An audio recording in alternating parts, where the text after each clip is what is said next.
So we see from the last few years, it's very much booming, the word of AI, or even the what that's going around AI, because it's very fast, it's moving really fast paced. But we have to balance the risks that come with it, because not everyone's trying to design for good.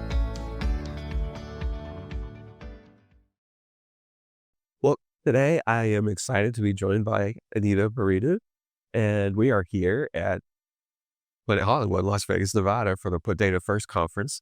You're smiling big. You had a big smile when you walked over here, so I know that you're with your people too.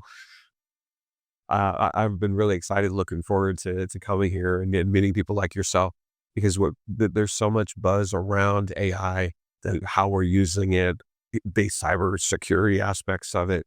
Interestingly enough, I've had a couple of opportunities to respond to some questions for the journalists who are asking because of some recent activities in cyber. Like, it's given me an even deeper appreciation. I've always really been appreciative of people who are working in the cyberspace, because as a chief data officer in my previous roles, if I didn't have people worrying about that stuff, I don't think I would have slept it off, because it's just a really important area. So as we get started in our conversation, I mean, the whole week that we're here is all about AI. What was it about this particular event that got you interested in coming out here? And what are some things that you're wanting to really learn and get from the time here, but also what are some areas that maybe you're concerned about that you could have an opportunity to help influence and shape while we're all here? Yeah. Firstly, thank you so much for having me here. I really appreciate it.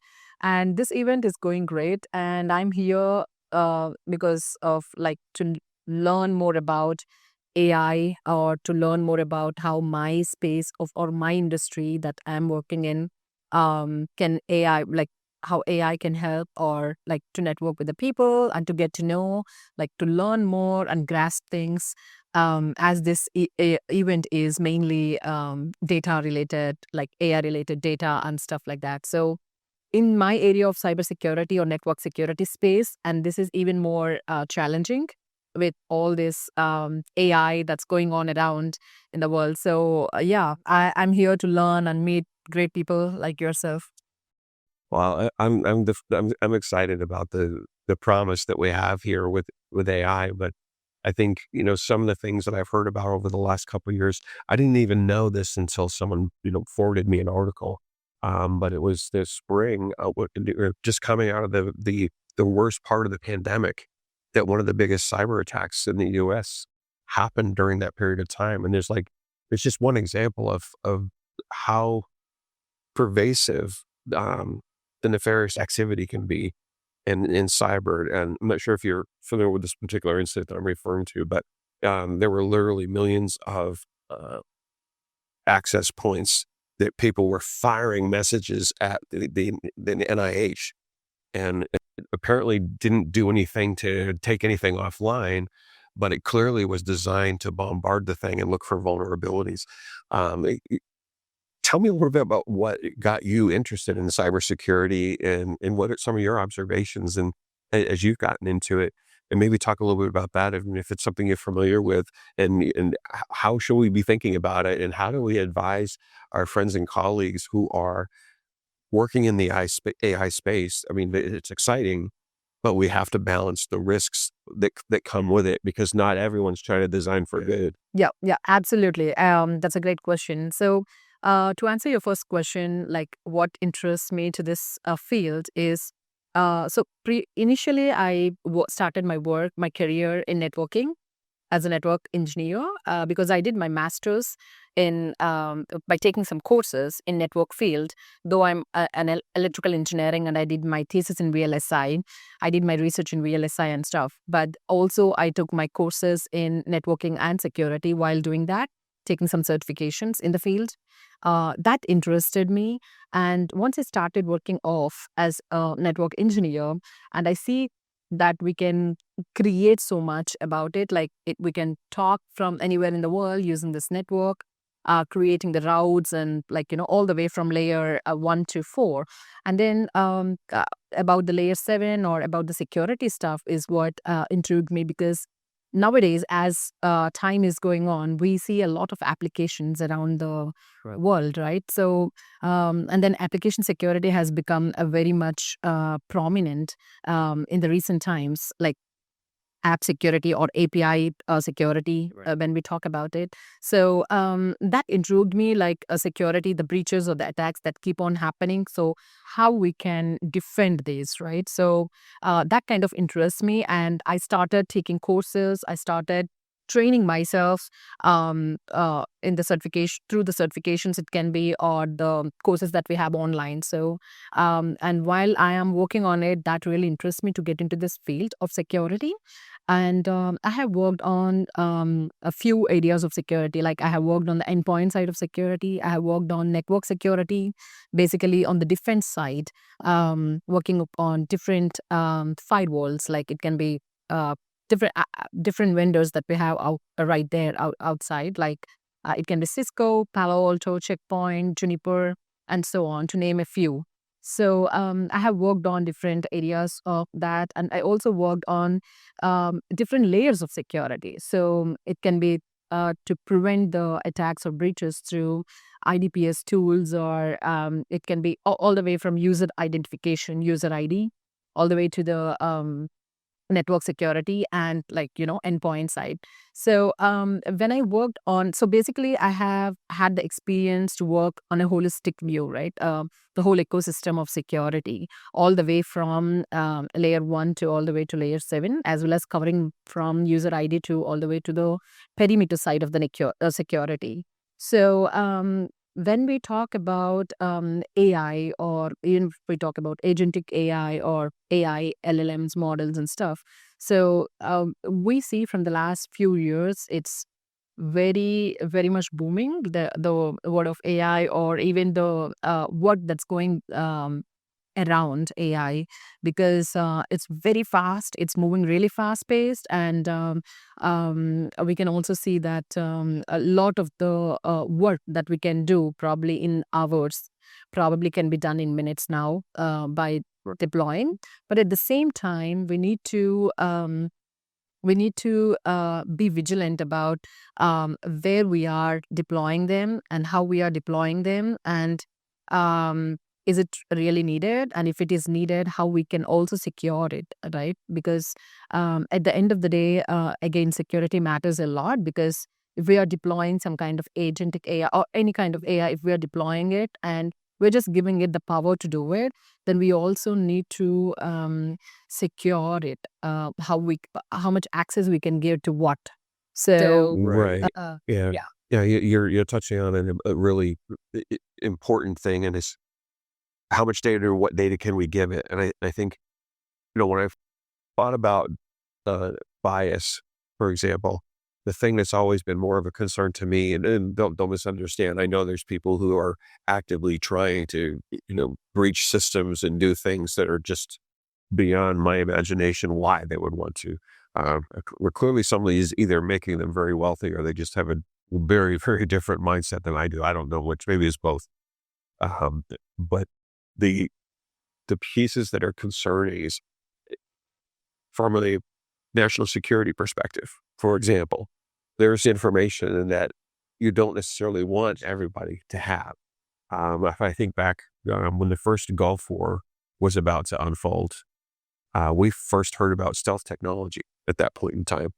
It was over 20 years old, closer to 30 years old at that point, where the American public even became aware of it. It's a good example of something that you don't necessarily want exposed. You don't want to put it in just every model. But as we think about AI, just from a general perspective, are there industries that you think that we should be concerned about that have a tendency to be a lot less stringent about securing than others? And I'm not talking about the big data aggregators, because I mean, they know that they've got a bullseye on them. So, and I would hesitate to even guess uh, the number of hours of sleep that get lost on a regular basis by people responsible for those functions and their companies. Uh, but what are some things? What are some of the industries that you think are of concern at this point? I mean, I think about a lot of different things, like in the finance, healthcare space, or whatever. But from your experience, what are you seeing, and where should we be looking and paying attention and learning from, whether they're making good decisions or making some mistakes? Yeah, yeah. So that's a great question. I have worked with different industries. I have worked in the advertising product-based companies. I have worked in the social media company. I have worked with security company itself, and now I'm working with the chip designing company. So, um, in my experience that I see, so if we talk about the CIA trade, right, in security, which is confidentiality, integrity, and availability. So each is concerned with each different area of sector, right? Like if you're talking about a government sector, it's confidentiality matters a lot. And integrity, of course, it's very much important when we talk about any kind of principles in security because the data have to be intact. And when we talk about availability, it's mostly about like the private organizations or B2B businesses. It can be, or B2C, it can be, right? So you need the availability of the data all the time. Make sure that there is no downtime. So, depending on each company or depending on each organization or the sector that you are in, it matters like what type of data that you need to protect. So, when we are talking about like let me say like a health organizations, like principles like HIPAA comes into picture, right? So, we need to make sure that the data, the privacy is not being compromised, like PII data, personal identifiable information, is not being compromised. So the same goes with the finance sectors, like banking sectors, where you have a lot of information which needs to be very much like of users' data. There's a lot of users' data in both the health sector as well as the finance sector. So you need to make sure that what exceptions that you're giving or what data or PI data, how much protection you are putting there, the policies, the best practices that needs to be followed or the principles that you need to follow. It can be NIST, HIPAA, or SOC, getting all of these in place. So that matters a lot, depending on the industry that you're in or depending on the industry that you are trying to partner with or having those customers or like, integrating with. So in that way, we need to also comply with that principles and sector, depending on the sectors that you're with. Yeah, the adaptability and the nuance to different industries, I can imagine, is a big challenge for you as you're, trying to find the right solutions. You talked about educating yourself, and I'm glad you said that because I really want to make sure that people are hearing um, the things that they should be really thinking about doing for themselves, because there's a massive fear factor out there. People are terrified they're going to lose their jobs to AI. Um, and there's young people out there that they don't know whether to be excited or scared because they get excited, but their parents are probably trying to put guardrails around them, trying to get them to be careful and all that. But what would you tell people they should be doing if they're realizing that this is here to stay? What should they do? What can they do? And especially if you, you seem passionate about what you do, maybe that you can inspire some folks that may listen to our podcast. What are some things that you would tell them from your own experience, and what can they be doing to really take advantage of the moment that we're in? This is probably at least 10x as transformative as the internet coming on the scene in the 90s. It's Yeah. massive Yeah, disruption. yeah, yeah, yeah. I totally agree with you. And people like new grads who are just graduating or the people who are the students who are trying to get into the education, like, who are coming for masters to US, or it can be for bachelors, right? Or even the people around the world. But we know that United States of America is the place to start anything at the foremost, right? And we know that Silicon Valley is the place where everything just starts. And we can see already big tech companies like Fanga companies or who already started from the last 2 years. They have been trying to do a lot of hiring in the AI sector rather than a traditional work or even in the areas of where you can just replace people with like it can be networking, it can be software developers or everywhere, right? So they're seeing to have like one person do 10 things using AI Right. kind of a technology. So I would say to anyone who is interested in pursuing and who are really interested in learning more about it can be like, AI area, or it can be on developing something related to like learning new models or languages, or even who wants to be in the area of security or maybe in finance or any other sector, right? So I would first ask them to question themselves what their interest lies in. And I would also tell the students to have keep up with what's, because the technology changes every 2 years or every year. And it used to be like every 5 years or 10 years before. Now it's every 2 years or every year, the technology, something new comes and you need to learn something new all the time. So we need to there are several platforms out there, right? For example, even me, when I was at the beginning, even though I was an electrical engineering, my master's degree was in, but I learned myself to get into this field of cybersecurity. So, the same way, I would say whatever intrigues them, I would highly recommend to learn themselves, because anything that is coming out there right now is new to everyone. Not everyone knows everything. Yes, not everyone knows everything. So, the more that we learn, the more we know better than the other person. Right. So, that's what my recommendation would. No, I love that. I think we need to inspire people to go into this field primarily because the risk seems to be compounding at a rate that's a little concerning. But there's so much enthusiasm, and I'm particularly excited that you came to this event because I think we have to have people like yourself that are trying to figure out how can we say yes to this capability, make sure that we're using it well. There's plenty of folks who are going to be the ones that'll want us to pump the brakes. So I understand that. But the reality is somebody is going to continue to push the ball forward, or forgive the sports metaphor, but it's going to continue to advance. And we can either be part of making sure it goes in the direction that we can live with, or we can live with regret because we fell asleep at the wheel and saw everything go sideways. And that's not a great area to be setting up camp, I don't think. Yeah, very Not true. in this day and age. Well, Anita, as you wrap up, if people wanted to get in touch with you, especially people wanting to know, where do I start to learn about cybersecurity? Because she seems excited, she's having fun. How do they reach you? Um, you guys can reach me on LinkedIn or through email. That is fine. But yeah, I'm always available on LinkedIn. That's fantastic. I really appreciate you coming by and having a conversation with me. I don't know what the final